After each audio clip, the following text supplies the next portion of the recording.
ইমাম দীপ্ত দাস্তান তার রেফারেন্সে বললাম, সুলতান সালাউদ্দিন আইবের যুগের ঘটনা, বাদশাহ নুরুদ্দিন জঙ্গি তার ঘটনা, যে যুগে রাসূলের লাশ চুরি করতে চেয়েছিল ইয়াহুদিরা।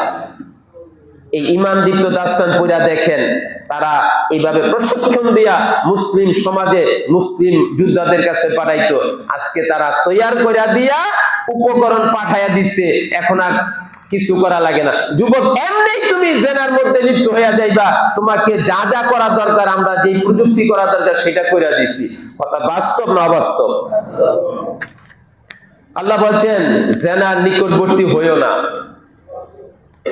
এখন জেনার নিকটবর্তী হওয়ার উপকরণ আজকে আমরা সবাই কম বেশি লালন পালন করতেছি। ভাই কথা বাস্তব না অবাস্তব? আল্লাহ বোঝার তৌফিক দান করুক। দোয়া করতে হবে, বুঝতে